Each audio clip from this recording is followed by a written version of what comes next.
Hey there, you found Off the Water, the premier kayak fishing show for the Gulf Coast. We interview the best anglers to find out what they did, where they went, and what they used.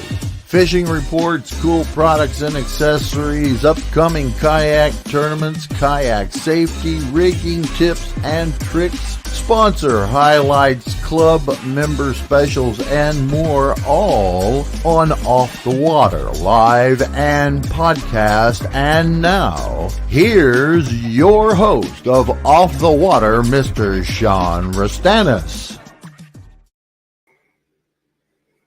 Hey there, you found Off the Water.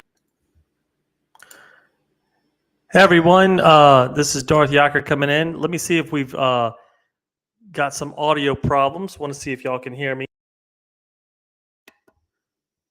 Brock, can you hear me out there? If you can't, shake my head. Shake your head. Okay, great. Doug, everything's good? Okay, wonderful. So let me get we're gonna get started right away. I mean, we got started on time. I got Brock Miller and Doug Menifee joining us tonight with who fished the Falling Tide tournament we had down on Highway 1 recently. I'm going to add them. I've got maybe some sound issues, so I want to make sure that everything is looking good right now. So let me go ahead and bring Brock in real quick. Hey, Brock, can you hear me? Yeah, can you hear me?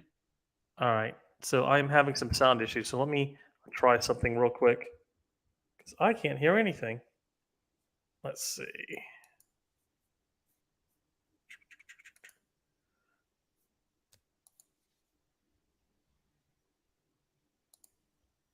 All right, try that again. Hey, can you hear me? Yes, I can hear you now. It went to another speaker. So I'm also going to go ahead and bring Doug in here so we can have both you guys on board. Hey, Doug, how you doing? Doing good. Wonderful. Oh, everything's working now, so perfect. Hey, guys, thanks so much for coming on tonight. Big weekend for both of y'all. Doug, when it comes to Falling Tide and Paddlepalooza, I know you're no stranger to the big seat. Brock, first time up at the top, although I know many times placing in the slam category and everything. So we're going to definitely want to talk to you guys about it, just to kind of bring all of our viewers up to date. Behind me is Caney Creek.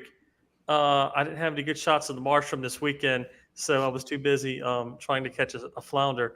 But that'll be the site of the Bass Championship here in December.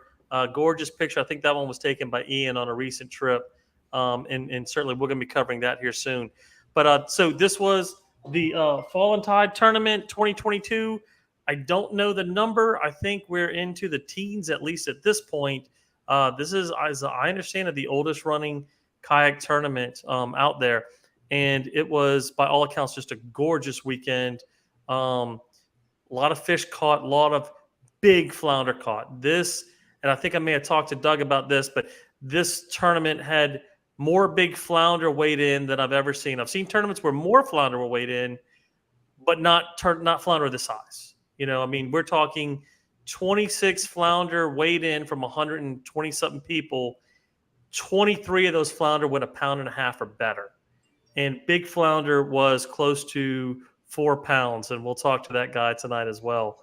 Have you guys been fishing Highway 1 a lot since Ida? This was really my first time down there, other than a quick trip to Leeville. But have y'all been down there much since Ida? I went quite a few times this summer, more offshore fishing, just fishing in the boat. And then once the bulls started coming in, I started going in the kayak.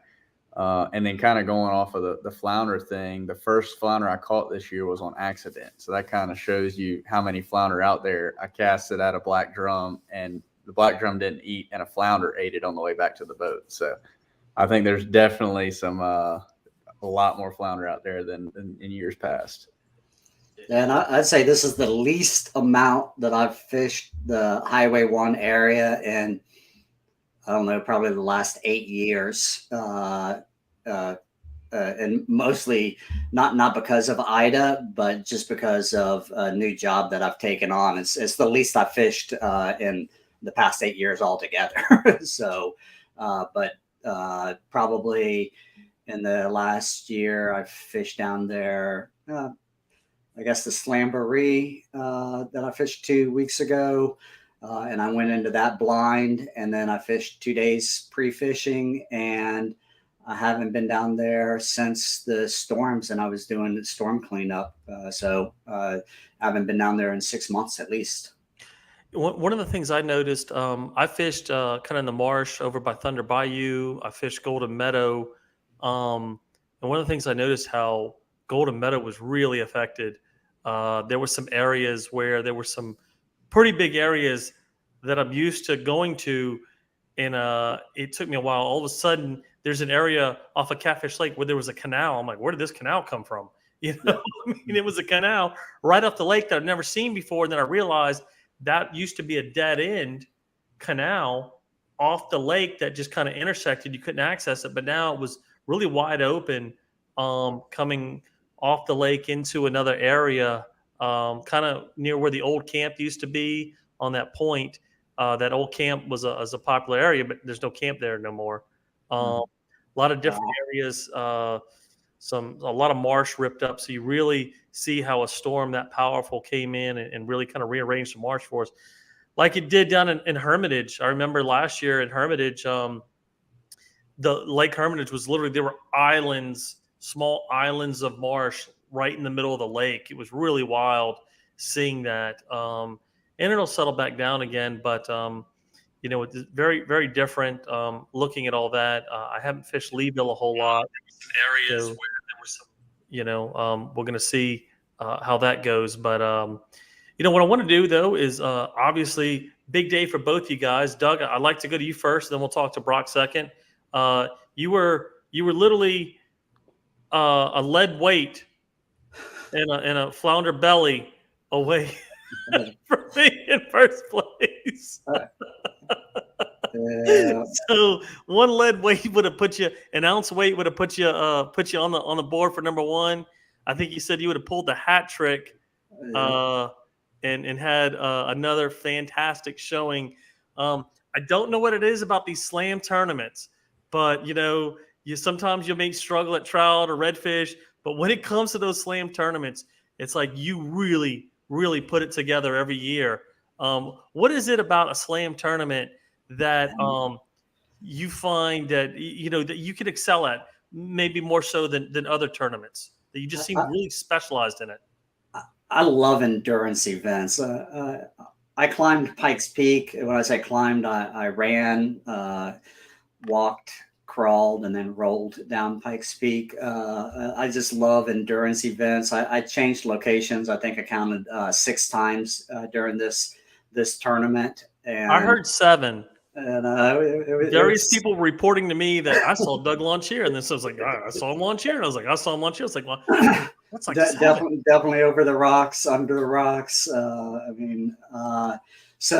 I think for these events, you just have to go chasing the fish. They're not always in the same locations with these slam tournaments, and that's what it takes. But the other thing that is with them is it's so easy to get flustered. And for me, kayak fishing is about zen, and I have clusters. I mean, I screw up all the time. My gear gets messed up and whatever. And I feel like I just need to pack up and go home. And I just go back into my zen. And if you've ever noticed, I try to get away from the crowds. Yes. And when there's a crowd, I try to just get away from them and get back in my zen mode, and then regroup and go back at it again. And for whatever reason, it comes out. And I always say I have fish karma. I pull trash out, and that fish karma comes back. And I probably pulled out 10 things of string and trash and whatever, and it pays off for me at the end of the day. But it doesn't always pay off, And I was going to make a joke about the whole lead weight and the stuffing of fish, but cheating is no laughing matter in our events. And Brock did a hell of a job, and I'm gonna get that hat trick eventually. I mean, I'm like, I've got to get that third tournament. So Doug, maybe for some of our listeners who are like really trying to figure this out and say, man, how is one guy so successful at these slam tournaments? And you mentioned earlier that you launched 6 times. Do you like say you're going to fish an area? I'll just pick a random area because, I'm not going to say where you fish, but let's just say Leeville. Are you saying I'm going to go fish this one spot in Leeville, and if they're not there, I'm picking up and leaving, as compared to I'm going to fish Golden Meadow and I'm going to go spend 4 hours in Golden Meadow screwing around, because you really can't do that if you're launching 6 times. Do you have certain areas that you're going to target a certain fish? If he's not there, you're picking up and leaving? Is that what you're doing? Yeah, I come up with my game plan in advance going into it. So, in this tournament, I knew that I was going for a trout right off the bat. I had my trout at 6:20 in the morning, which never flipping happens for me. I never catch a fish in the dark, and it was a miracle. So, got that trout first, and then I said that I was going to go and target a redfish after that. And actually, I was going to target looking for a flounder up against a bank, and wasted my time because it was all messed up. And I was about an hour and a half that I gave myself. And then I went looking for a red, found a 22-inch red. I knew it wasn't big enough, but that's what it was. And I said exactly what I said. It's on my seminar, was if you have a 22-inch red, you don't try to upgrade at that point in time. You just go ahead and go look for that flounder. And that's what I did. And it just so happened that it was a 3.99 flounder. I mean, that was a stud of a flounder. Yeah. Was that the only flounder you caught that day? Was that your first flounder? That was my first flounder, and other than trying to catch one in the morning, I caught it within 20 minutes, within 5 casts. So it was 20 minutes to get to the location, and I caught it within 5 casts of casting for it on a bank. So now, catching a flounder almost 4 pounds, at that point, you got to feel pretty good. You got your trout, you got your big flounder. I had a big red. Yeah. So, yeah. So and as soon as I caught it, because I caught it just at 2:45, I thought, now I've got to go and upgrade, because I know I had a decent trout.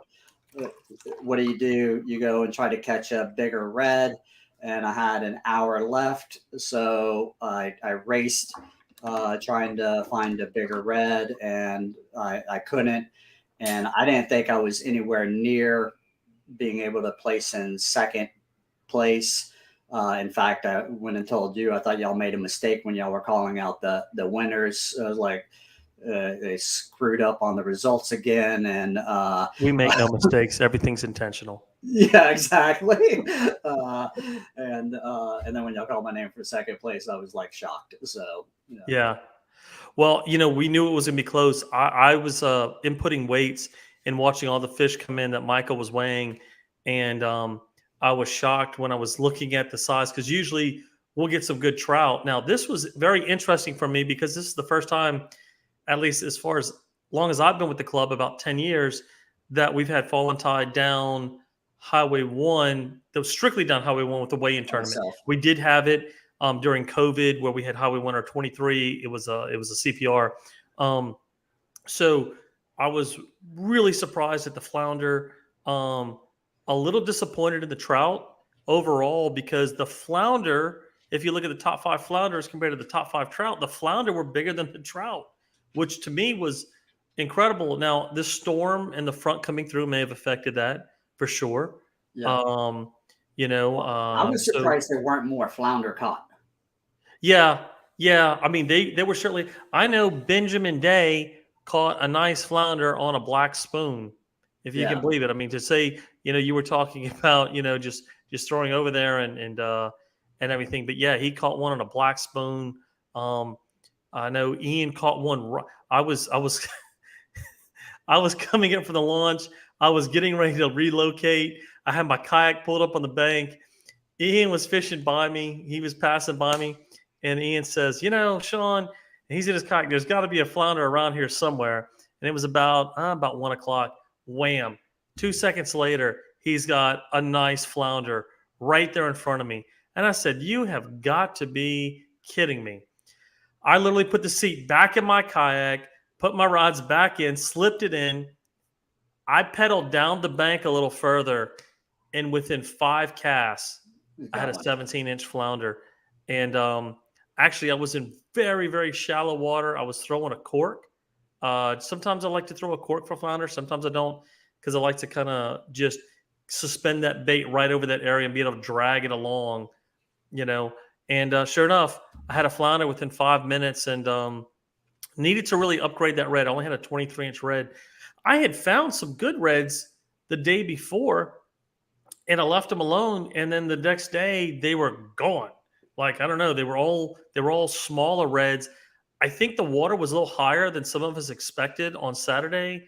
I don't know if they moved further back or not, but you had a hell of a day with a 4-pound flounder and the red, and you won. What was that? Second place was a $2,000 gift card. Yep. To Backpacker. Yep. Lots of things you can do with that. They've got they're selling the Torquitos now. I know when Brock was over there, he helped me get a new when I won third place, get me a new Lowrance system fish finder for my kayak, which was real nice.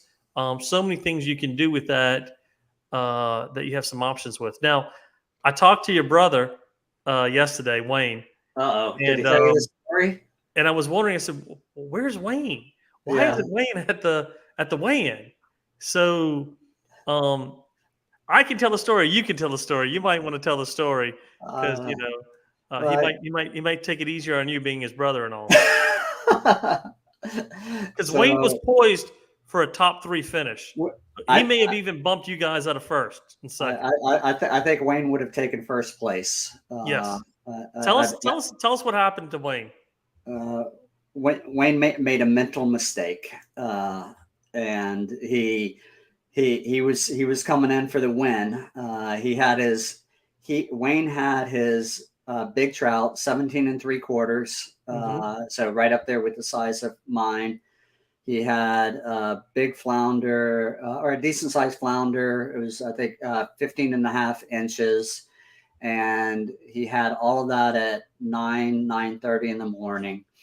And he needed to find his red, and he started hunting for his red, probably in the wrong place because he followed my advice. So he was 11th hour coming in, kind of frustrated, and he's literally 50 feet away from the car, and it's just about 20 minutes from weigh-in, and he's blind casting because you never give up, right? So that's what I tell everybody. In the first falling tide that I won, I casted and caught my flounder with literally 10 minutes to go till weigh-in, and caught the flounder and made it to weigh-in with 90 seconds before cutoff goes, and took first place in that one. He blind casted, hooked into a red. It was right at whatever limit would go, 26 inches, 27 inches, and he was going to measure it, and it was still in the net. He brought it in green, and he was 5-10 feet away from the bank, and instead of going to the bank to measure it and keeping it covered up inside of the net, he let it jump out of the net and into the water. And so he said it was a good 7-8 pound red, and like nice amber color. He said it would have definitely, he felt confident that it would have been a good 26.5 inch red, taking us down. So he was flustered, and he decided to go home.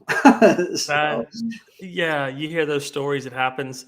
at times. I had one flip off a board. Fortunately, for me, it wasn't that big, but you just hate it when that happens, especially at the end of the day. I know when he told me he was fishing fairly close to the weigh-in, so he felt that he probably could have made it. He was 10 minutes away from bridge sometime. Yeah, so he would have been there with a few minutes to spare. Yeah. Because we can load up. I mean, we typically take 7-10 minutes to load up. Actually, I'm kind of surprised he trailers in 2 minutes. Yeah, I'm kind of surprised he stopped to even measure it, because I know when I catch my flounder, why? Why measure it? I wrap a towel around the tail and fish grips in the mouth, and I put it in the bag two-handed like that and zip it closed. Yeah. And I'm not even looking at it until it's dead, Yeah. And actually, this one had swallowed my hook, so I had the line wrapped around my hand to make sure he didn't get away. Yeah. So, well, Doug, that is awesome. I mean, congrats again. I mean, you've been killing it lately on this. Are you qualified for the championship? I did. Yep. Yeah. So you're going to be down there in Cocodrie with us in 2 months. Almost 2 months from today. So I know that's an area that a lot of you Lafayette guys are familiar with. Y'all used to have a lot of tournaments down there. Yeah, so, I've got 3 spots down there. I've had good luck and bad luck down there. So I think a lot of people have had good luck or bad luck down there. I mean, it's just all going to depend on if we have water. I mean, that time of year is always the question. Yeah, absolutely. Absolutely. Well, look, we're going to go over to Brock, but feel free to stay on and comment. Yeah, I just want to say, a teammate over here, Brock. I mean, there's nobody better to come in second against as Brock. So he well deserved to. I mean, bittersweet with 1 ounce, 1.26 ounces against him. But yeah, what was it? Was it 0.08? 0.08, yeah. 0.08 difference. 0.08 of a pound and 1 ounce, 1.26 of an ounce. Yeah. So he's got this thing. He's got this thing. Think of what that is. I mean, like that's literally a jig head. Like, oh my God. So. And I caught a fish at 2:30 that made the difference in that. Oh, that's Look, I tell you, though. I mean, it makes a difference. When I ran to Ian had just caught his flounder. He had to go back out because I had a bigger slam than him at the time. I stopped fishing a little early because it was almost 3 and I needed to go help with the weigh-in. Ian went back out and he was out fishing. He ended up upgrading his red, which allowed him to finish in 6th place. So literally with these tournaments, you fish till the end and you never know what can happen. I mean, you're talking a couple of inches on a redfish is a huge difference. I mean, maybe not so much for a trout or a flounder, but you go from a 23 to a 26 on a redfish, you may be talking a difference of 1.5 pounds, 2 pounds, And this, I think, Brock, your total weight was about what, 10.5 pounds? Yeah, 10.5 something. 10.5, yeah. So the other story I just have to add on this, Sean, real quick, is I coasted. I forgot to fill up with gas that morning, and I coasted into weigh-in. And to give you an example, my car is a 19-gallon tank.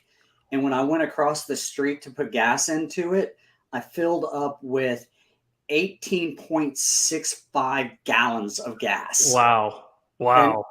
And if they would not have put that new gas station across the street at Brookside, somebody would have been having to bring me gas because I had no gas left in it. So.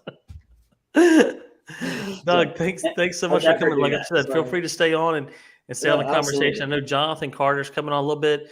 We're going to actually update some other things too. Talk about some things we got going on next year maybe and some things we've got going on right now. So I did forget to mention at the beginning, all the views and opinions expressed herein are the sole commentary of me, and any stupid shit I do is on my behalf and not on behalf of any club or any affiliation or any sponsor. Thank you very much. Okay, Brock, you finally won the big one. You got Angler of the Year recently. You've won tournaments. You got one of the big ones. I mean, these tournaments are so hard to win. I know Steve. Has Steve won one yet? I know he's fished a lot of these, and he's an excellent fisherman. I don't know if he's ever come in first though. That's how hard these tournaments are to win. It's a different type of tournament. It's a You've got to put all three fish together. And one of the big things I see a lot of people make this mistake. They'll get on a nice school of redfish or a nice school of trout, and they just want to sit there and catch trout all day. It's like, this is epic, or this is fantastic. You can't do that. You have got to catch your fish and you got to move on because, the flounder aren't swimming with the trout, aren't swimming with the redfish. So Brock, you had a game plan. You came in. I know you're pretty secretive. So we'll only ask you to reveal what you are willing to reveal. I'm not going to press you on that, although I know more than you probably think. I know But it's a big win. I mean, what a great thing to win Fallen Tide against 120 something anglers, really, really good anglers. Tell us about your day. What happened? What was kind of your game plan going in? What were you seeing beforehand? Yeah, I mean, I'll start on Friday because I really haven't marsh fished a whole lot down there this year. Like I said, I've been offshore. I've been chasing bulls. I haven't really been focusing on flounder, trout or anything. But I went up to Basons to start on Friday, and I literally got lost. It's so different. I have a canal that's 5 feet deep normally, and I ran aground and got stuck. It was borderline pulling a Ben Day Travis Hull. About to call Chris Cox to come get me. It was that bad. And I stood on the front of my boat and wobbled it back and forth and pulled my way out of it. It was terrible. But all my stuff, up there was just blown up. And normally I can go up there and catch 20 redfish sight fishing with no problem. And that pond is just gone now. So I really had to rethink what my original plan was. I picked up and moved south and caught I think I caught one trout on Friday, and then I found a pond that had some good redfish in it, and I actually I didn't even try to catch any. I just videoed them and made waypoints on where they were, and try to decide, all right, are these fish over? Are they too small? Are they just right? And I saw some decent fish in there.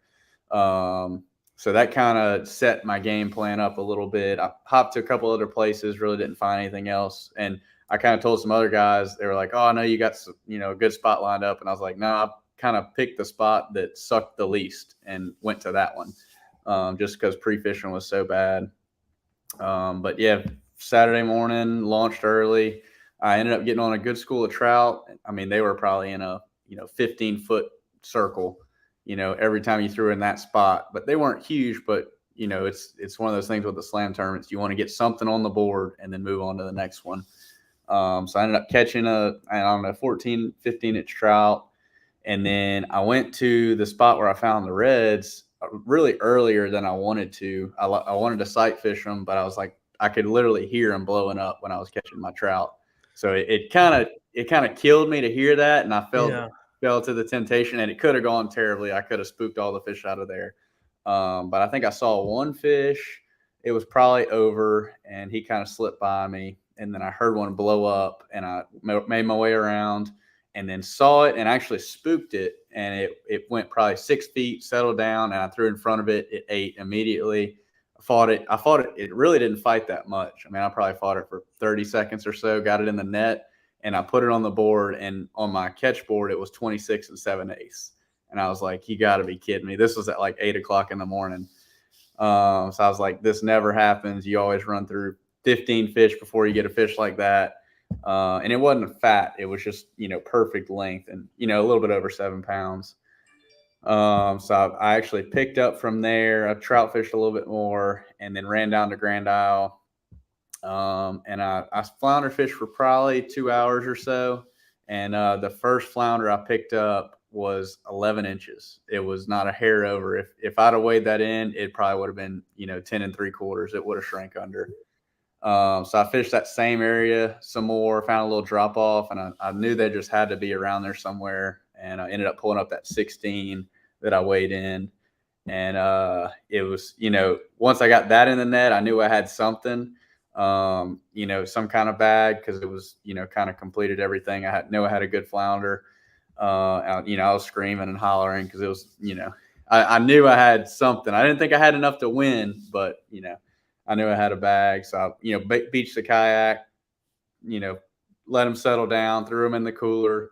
And actually, I headed back. I took out my red and measured him again, and he was still the same length. And I was like, I want to make sure he's under. So I went and bought more ice, and then I made one last stop up in Leeville, and I wanted it to upgrade my trout. And I fished an area pretty heavily, and I think at 2:30, because I just talked to you, or you called me as I was putting it in the cooler. Yeah. And I caught a keeper, a probably 15, 16-inch trout that gave me 0.08 pounds on my other one.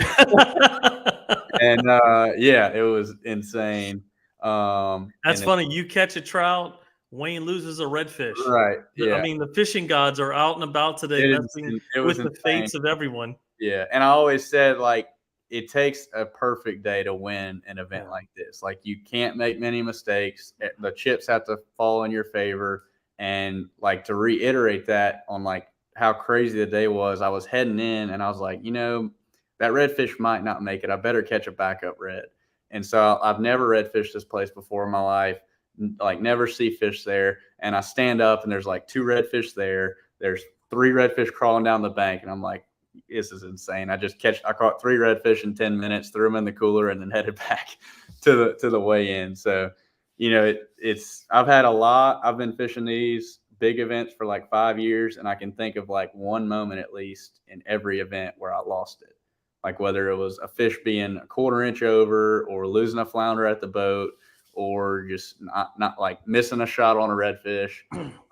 And then, finally everything falls into place at this one. Yeah, it's funny because we've heard a lot of talk recently, and there was an article in Louisiana Sportsman about the lack of redfish. Fallen Tide was moved up early because of the fact that it's a moratorium on flounder coming up, and and I haven't been saltwater fishing much this year. I had a lot of stuff going on from a personal standpoint. I was doing some bass fishing, so this was really one of the first times I've gone out saltwater fishing since probably Minimalist. I think Jonathan and I went out trout fishing in January, but wow, I saw redfish everywhere down Highway 1, and flounder everywhere, when big flounder caught. And so, I don't know, was it an overreaction to the redfish? Was it the storm that pushed everything in? I don't know, but honestly, when we had the Dawn to Dusk tournament, I know there was a lot of flounder caught during Memorial Day down there. I mean, I know down in Big Lake and Calcasieu, there were flounder everywhere. I caught 3 or 4 flounder while I was down there fishing in 2 days, which to me, that's a lot of flounder. Yeah, and I've heard the flounder like spawn. They don't spawn every year. So you'll have really good years when they all spawn, and then you get a good crop of them, and then you'll have like 2 or 3 years where there's just a lull and there's no flounder. So yeah, I definitely don't think the new regulations, obviously they haven't come into play yet, but they'll try to play it in their favor and say, oh, we shut down flounder season. There's flounder everywhere. Yeah, it worked. It worked so well that the flounder showed up before it went into effect. Yeah, and I mean the redfish, that's a lot of habitat issues. Like basons used to be some of the best redfishing I've ever seen, and now like all that habitat, the grass, the ponds, the islands, like they're all just mud flats, at this point. So I think that the redfish move around and they're still there. But the grass has all the bait in it. We always see 8.5 pound reds caught up north. Oh yeah, I know that's where Mark there. Eubanks usually goes and catches his red for these tournaments up in basins. Yeah. So a couple things. I don't know if you guys heard, but Reggio has got a new launch over there. For everybody that used to fish Reggio down in St. Bernard Parish. The area where everybody used to launch closed down. They're doing construction and rocks and stuff. Right across from that launch on the other side of the canal, before you cross over that little bridge, they've got an area now. Scott Myers actually sent me a text telling me that it's for small boats and kayaks, obviously, and limited parking. But that reopens kind of Reggio, which is nice because for those people that like to sight fish redfish, like to get in real skinny water, I don't. I had a mental breakdown and started crying on the water a few years ago because of that. But for those people that like to do that, then you can go back and fish Reggio. Also, I got news today that across from Myrtle Grove Marina, they opened a new restaurant. I heard it's DeWabbit, which I don't know if anybody has eaten at DeWabbit on Gretna, and I'm trying to find out if this is the case. But DeWabbit is really, really good food. And if it's the same owners, that's going to be excellent down there at Highway 23. You have a place pretty close, a restaurant down Highway 23 for the tournaments. I think we are probably going to have down there next year. Now, look, since I got both you guys on, and they're both excellent fishermen, we have Trout Challenge coming up 2 weeks from Saturday. It's going to be down Highway 1, same boundaries as Fallen Tide. I think registration, Tyler's working on it. It should be open today or tomorrow. It's a 5 trout CPR. So one of the things I've heard from a lot of guys is they love catching the big trout. They hate killing the big trout, And so we are going to have an award ceremony. It's going to be at the Pavilion in Golden Meadow. We are trying to get food. I don't know did you guys have the food Saturday night from Spars? Yeah, fantastic. I did not eat. You couldn't I eat? was sick to my stomach waiting on I had a burger before I weighed in, and after that, I was like, I can't do it. I can't eat. I think Spars also catered the Slamboree event. Is that right, Doug? No, we didn't have food at Slamboree. Someone told me they had food. I don't know, but anyway, I think we're going to try to get Spars back out there to feed us for the Trout Challenge. What's going to be different though is that when we do this CPR, it's going to be the standings going to be silent. You're not going to be able to do the standings, and we're doing that for a couple of reasons. Kind of experimenting with it. One, people will get distracted. 2, people get discouraged, and we want people to fish the whole time, so they don't have to worry about what other people are doing. You're worried about yourself. We'll have the ceremony right after. There'll be no standing in line for a weigh-in. We'll have the results tallied. We're ready to go. We'll be able to do the awards, and people will be able to eat. And so, where people will be able to just essentially, you're going to be able to fish the whole time out there. So I think the fishing is going to be from 6 to 2, and kind of October 22nd should be a good time. The trout should start moving north, right? That's after time change too, right? Yep. Yeah, I think so. So what are y'all thinking based on your observations, your prior history of fishing there? What are y'all thinking will be the key to Trout Challenge? Or could you give any tips to people maybe fishing it or fishing it for the first time or maybe wanting to fish it? It's going to be interesting. It's going to depend on if we get any little fronts between now and then, because this is that transition time for those trout. So they should start to move more up towards the Catfish Lake area. I mean, it's if the weather continues to cool like it is in the evening, then we could start to see some of the bigger trout moving up into that Catfish Lake area. That's going to be what's going to be key. That northern wind that we had from that hurricane, I think, has kept them down towards the Leeville and beach area. But with that wind subsiding, I think you'll start to see them migrating up north with those high tides. So that's my opinion. So Doug, what would be your what kind of baits do you want to throw around there around that time of the year, you think? Who knows me? Everybody knows what I throw. I have no idea because every time I've been around you and your brother, y'all rig up in separate rooms with the doors closed. Everybody that knows me knows I was down in Arkansas with Wayne this couple weeks ago for Lake Dardanelle. Wayne says, look, y'all look a little crowded here in the kitchen and the living room, and we're in this big house. I think I'm just gonna go in the bedroom and rig up. Man, I don't care. I don't care if it's 100 degrees out or 5 degrees out. I'm still throwing top water. Top water. Okay. All right.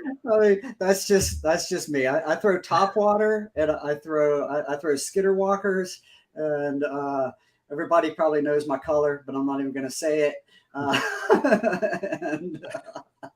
because I just don't say it.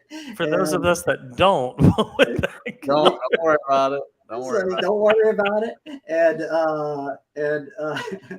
it really doesn't matter. Honestly, it just doesn't matter. all right. And tsunamis. So Tsunami, yeah, swim I, baits. I, I literally I have 1,000 baits, and Yeah. I throw the same thing over and over: a skitter walker and a tsunami, and those are what I catch all of my fish on. So Yeah, I'm doing a top water. I'm gonna have something rigged up on our cork just because I saw so many small shrimp in the marsh, and you never know if those trout are keying in on the shrimp or I not. guess a voodoo shrimp, a DOA Yeah, shrimp. I mean, but yeah, sure. tsunami, good bait. Is it too early yet? You think for those suspending twitch baits like the Miradines and stuff like Yeah, that? I throw them, but Yeah. top water and skitter walker and tsunamis. Brock, what are you thinking? Do you think the trout are going to be further south or more north that time, or do you think it's just really going to be weather dependent?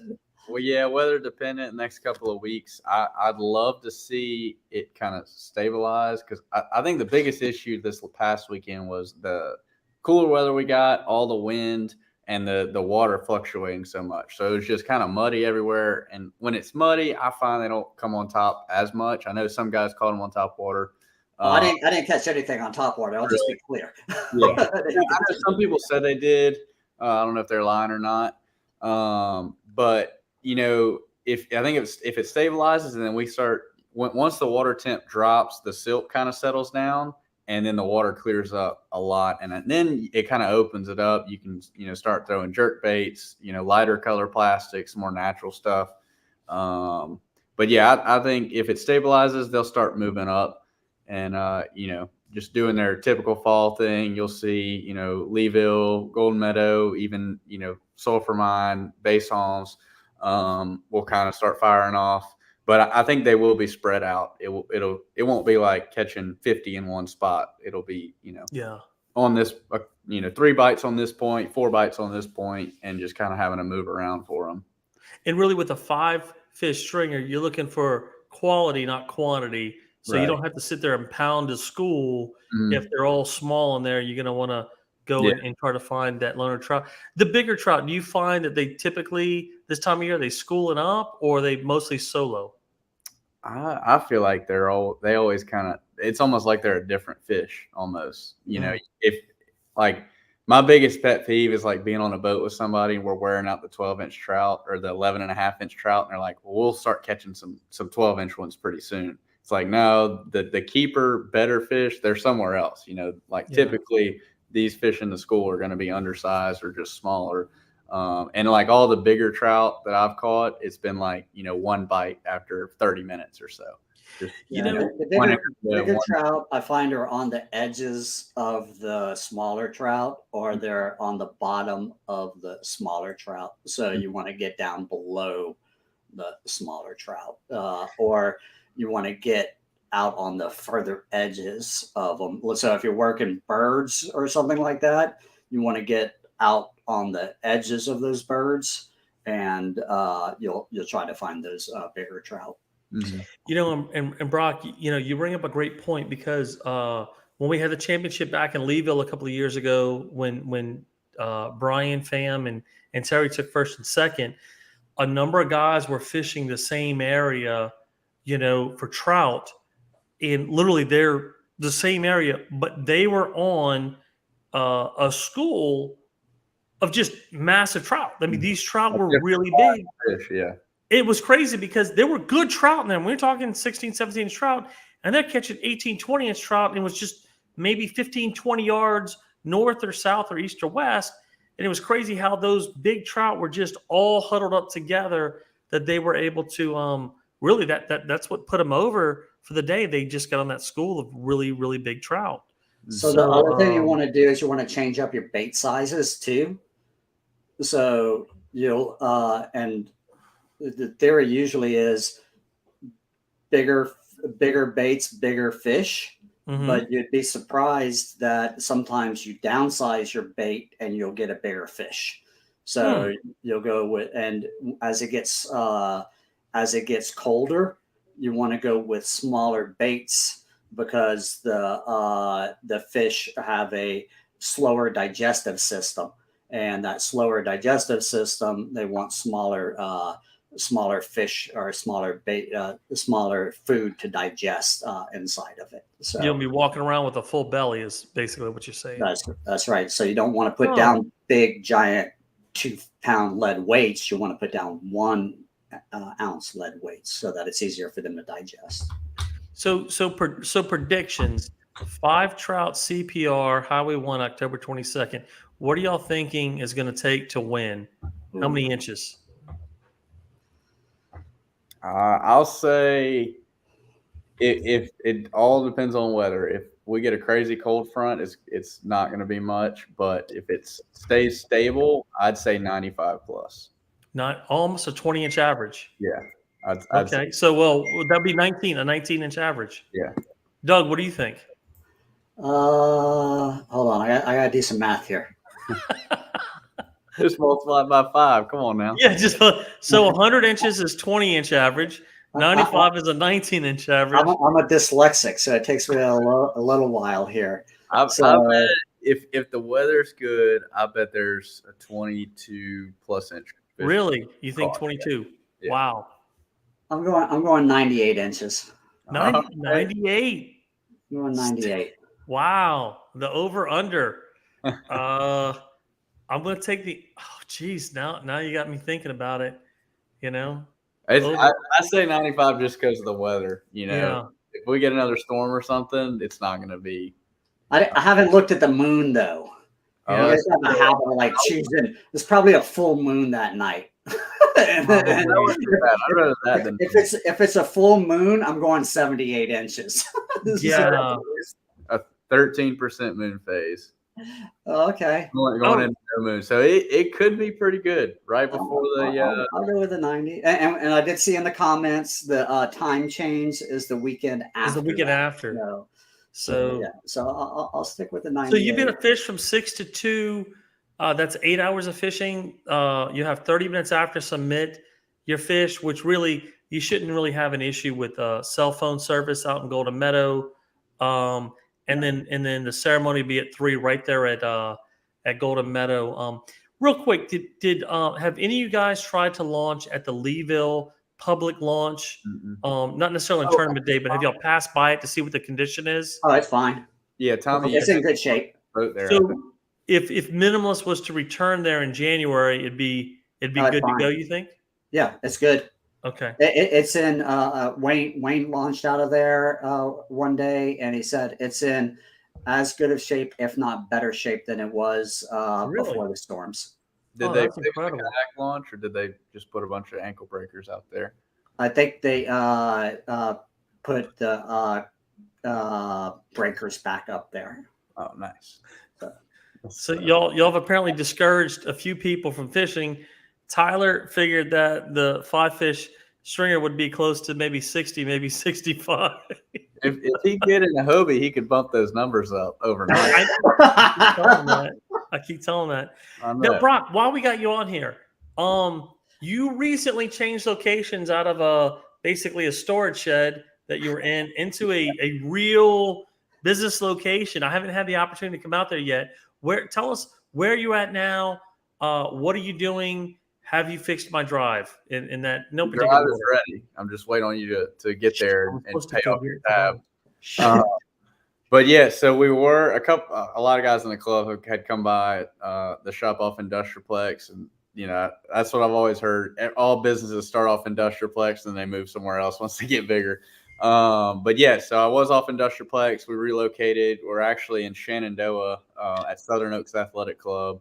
It's kind of cool. We teamed up with Southern Oaks, and they have tennis, pool, a bar inside, restaurant, all that kind of stuff for their members. And then they also had a paddle program, so like paddleboard excursions, trips, sales, stuff like that.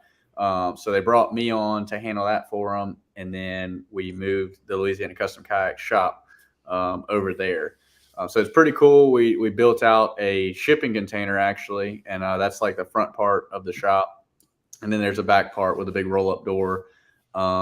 And yeah, it's pretty cool. It's a nice little spot. We've had a couple of events. We did a little Fallen Tide tailgate, and we did a Ride the Bull seminar over there. So you're still in a storage unit. Shipping container upgrade. Oh, okay. It's different. Cool. I'll post a couple of pictures of it. It's a cool little spot. Gives me a place to have events, have people come out and just hang out and build kind of more of the community around the brand. And in the past, it's always been just social media and stuff, and that's what I really wanted, was people to come out and just be directly involved with us and see what we're doing. So now we all know you're doing installations. You've done, I know you did my Torquedo installation. You're doing active target, things of that nature, which are a little bit more complicated than just installing a fish finder. I know you did that for Jonathan. I've seen you do, power pole installations, things like that. You also do a lot of maintenance issues, repairing drives, additions to the kayaks. Anything else that you're doing besides installation and maintenance? Yeah, I mean, really anything that has to do with them, any kind of install. I do plastic welding. The drive maintenance is a big thing. I think I got like 5 drives in there right now that are all getting worked on, whether it's just routine greasing or replacing parts and stuff. Kind of the biggest thing that we're known for outside of Louisiana is the marine mats. We do, custom marine mats, and right now I actually met with someone today, and in the past Marine Mat did all the cutting for us. And the lead times were 5 or 6 weeks at the worst. But we're actually having somebody 5 minutes from our shop start cutting kits for us. So it'll bring that lead time from 6 weeks down to like less than a week. So that's probably the biggest thing that's happening lately is, basically we'll have our own kind of Louisiana Custom Kayaks branded marine mats to be able to send out to people, and also nice. offer to dealers. So pretty excited about that. And we got some cool products coming, some merch, hats, shirts, some rod sleeves that are getting delivered this week that are branded for us. So always something going on. That's all. And location, moving to a country club is awesome. Week, Brock, I need an entire bottom to my kayak redone. So we can maybe do that. Yeah, we can do that. The Burley Pro bumpers are a big thing that we do. We sell a ton of those. We're one of their big dealers in the U.S. since they're based out of Australia. But yeah, we pretty much anything you can think of. What I would love to see, Brock, and you've got that for the front of the kayak, the bow of the kayak at the top. But I hate backloading my kayak from the back into the bed of my truck. I prefer to put it in front end first. Mm-hmm. But with the new Hobies, you've got the rudder kind of dragging. Is there anything out there that you could use to protect that rudder when you're kind of dragging it? Yeah, they have the little loader system. Especially during the tournaments and stuff, when I'm running around, I can never waste the 2 minutes to deal with that loader. Mm-hmm. So I always load mine back first. And that's kind of what I recommend to a lot of people, just because the meat of the boat is your truck bed. But I also know a lot of people just like grabbing the back handle and dragging it, up into their kayak. So yeah. What about since I got you on here, so I've got the wheels for the kayak. The problem is I'm kind of short, and so if I've got my stuff loaded up and I'm got it on wheels, I'm letting it over there, I got to really lift that thing up in order to get those wheels to drop out of there, which I'm 49, I'm getting a little bit older, and I'm short, which makes it a little bit double issue. And, you can always feel it in your back after you're lifting them. Is there anything else out there that we can look at using besides those kind of pop-in wheels that make it easier to get in and out and to take off? I know I've heard maybe the Boondock system or something. Yeah, I've done a couple of those. Those you really gotta take your time with the install and make sure you put it, a proper backing plate and make sure it's reinforced. Just because the boats aren't made to have that kind of stress right there. Yeah. So I've done it on an Outback. I've done it on pro anglers and compasses and stuff. So if you take your time, do it right, you put the proper backing plate, you shouldn't have any issues. But yeah, I mean, I use the wheels on mine, and it can be a pain. But I'll be honest, when I have the bumper on there, a lot of times I'll just drag it on the front, and kind of just Yeah. where it'll wear through the bumper eventually, and I just replace mine after probably 8 months of use. But I mean, for $50, it's not. It's worth it to me to save the time in a slam tournament and just drag it right. This kind of gives me an idea for a good segment where we have it called Ask Brock Miller, and we just have like a 30-minute segment where viewers can call in and Brock, I've got this problem with my kayak. It keeps the drive keeps falling apart. What do you? I know a couple of guys. Yeah, I'm gonna do my I'm not going to do my Austin Johnson impression, but I know Austin seems to go through drives, like Scooby Snacks. Yeah, and so I don't know what he's doing with them. You got some guys who just it's like every time they go fishing, they're like, "Man, I broke this. I'm like, dude, I beat my stuff up on purpose because I know I can fix it, and I still don't break it as much as some people do. So I don't know. It's just bad luck or something, I guess. It's got to be. So, well, look, I've really enjoyed having you guys on. It's been almost an hour. I'm trying to keep this under an hour because people start getting upset when I talk. I don't understand. But anyway, the officers have already started kind of working on schedules for next year. Obviously, we'll have new officers coming in.